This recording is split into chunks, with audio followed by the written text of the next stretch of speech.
Hey everyone, so you put a ton of work in to get a prospect to book a meeting with you, book a demo for your SaaS product, and then you show up to the meeting and they completely ghost you.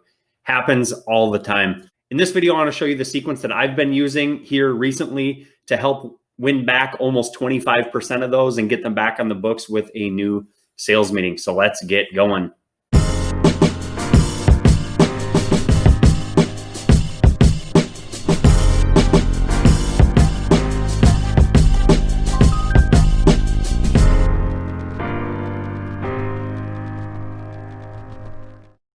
First of all, my name is Patrick Spielman. I'm the founder of Upticks, and we help B2B sales teams launch outbound sales campaigns, pack their deal pipeline, and drive top-line revenue with our sales automation platform, Upticks. So let's get into it.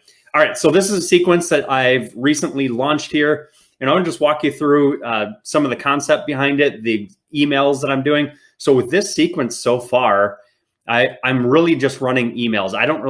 We don't have a sales staff yet. I'm doing all the sales still at the time of this recording, as we just launched, in the last couple of months. And so I don't really have a lot of bandwidth. So I'm not doing like phone calls or, anything manual in terms of nurturing people that don't show up, to a sales call. So let me just show you the overall stats. I've only enrolled about 16 people so far, but the stats early on are pretty good in terms of what they're looking like. So overall, I'm getting about a 55% open rate and a 23% click rate. So my clicks are really just coming with my calendar booking system. So if they're clicking on it, they're rebooking. So, about 23% of those are rebooking with me. So it's about 25% out of the 16 that I've enrolled so far.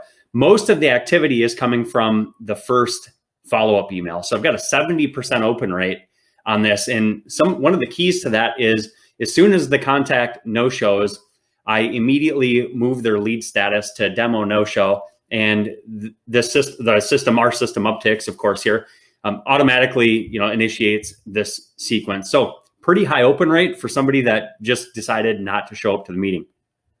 And on that first email, we've got a 44% click rate. So pretty good stats, I would say, overall from a no-show perspective with just a purely automated email. So I'll get into the email content in a second.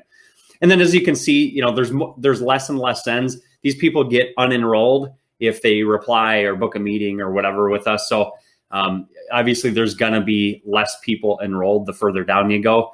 And so we've only got a few sends in the second email. Obviously your open rate's probably gonna decline a little bit from your first one, and we don't have quite the clicks here. So, and then we don't have any of the clicks on the second or the third or fourth email. Doesn't mean you shouldn't do it, but usually when people are going to rebook with you, it's probably going to be earlier on in the cadence.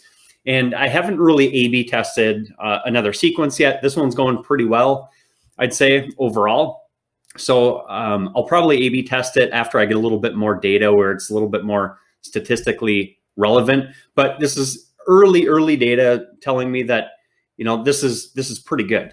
I can always improve, of course, but let me go into some of the emails here that I'm actually sending. So again, immediately after they no-show my appointment, what I'm doing is they're going into a demo no-show list automatically, and they're going to immediately get this email. So I'm using some specific tactics here.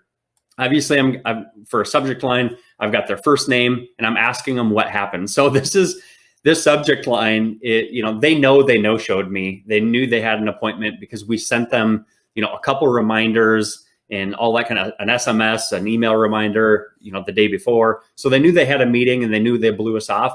So I'm a little bit heavier hitting with the subject line and asking them what happened.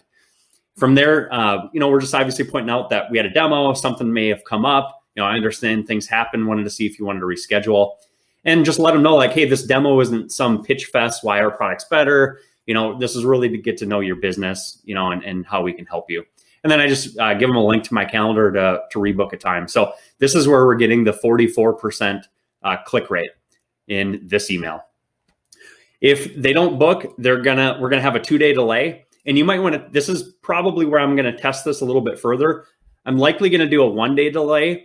And as my time sort of opens up, or I start hiring salespeople and whatnot, I'll start inserting some manual tasks like a phone call, an automated, I might even do an automated SMS if we have their phone number, but we'll definitely do a phone call, maybe even a video message, and insert it and kind of play around with this stuff. But right now I'm just running a 2-day delay. I could probably get away with doing a 1-day delay there, but this is what I'm running right now. The second message, my subject line is a little less heavy hitting. So I'm just asking them if they want to reschedule, and reminding them again, like almost kind of in a way, making them feel a little bit guilty because they did blow us off. But then at the same time, we're sort of relating to them that, I understand things happen, but, we had a call scheduled, weren't able to connect. Would love to chat with them. Here's the link. Hope we get to talk soon, and thanks for your time. So these are really super simple emails. These are meant to look like you just picked up your inbox, your Gmail or whatever, and just typed a message and sent it to them. These aren't meant to be like system, auto responded generated emails. People aren't going to respond to those as frequently as an email that looks like you typed it personally. It's a lot easier to blow off an automated response of somebody no-showing than a response or an email that looks very, very human. So that's the purpose and why some of these are a little bit shorter.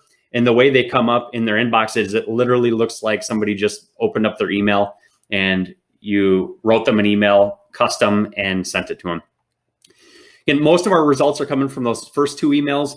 But, in case, obviously, as we get more and more volume, we will get more activity in these lower, kind of further down the pipeline emails. So again, I got a 2-day delay.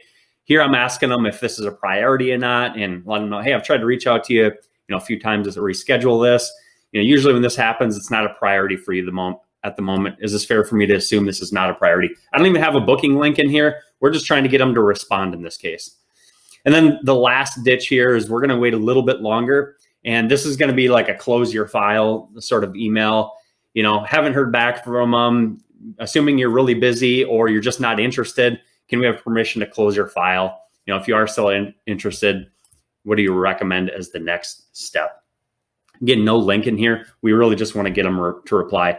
I don't have a ton of feedback here on these last 2 emails as I showed you the data. Don't have a ton of activity there. Most of the time, if somebody's going to rebook with you, they're probably going to do it in the first couple. And again, as I mentioned before, play around with this, use this concept, use some of the pointers that I mentioned about, the subject line, sort of trying to make them feel a little bit guilty, but also relate to them at the same time. Insert your booking link or whatever it might be in the first couple emails, and then try to get them to respond in the later emails. So again, just as a quick recap, I've only sent about 16 of these so far. It's anecdotal a little bit, but it's a pretty good indicator and likely how this will perform moving forward as we get more and more data. Of course, this will get updated, and we'll be able to adjust and adapt and do some tests. But so far, 55% open rate, 23% click rate, really, really good. And most of those results happening earlier in the pipeline, meaning you can get your prospects back in your pipeline sooner, get them back on your calendar, and help drive more sales. So I hope you found this video helpful. If you did, I'd love if you subscribe to our channel, hit that notification bell so you can alert every time we launch a new video. Try to do a couple, 2, 3 videos every single week. And if you got a lot of value out of it, I'd love if you would check out Upticks, our sales automation platform. You can get started with the link below, absolutely free. We'd love to hop on a call with you, assess your situation, figure out if, we can help you with the things that we know how to help with sales automation and driving B2B sales. So again, hope you found this one helpful, and we'll see you in the next one.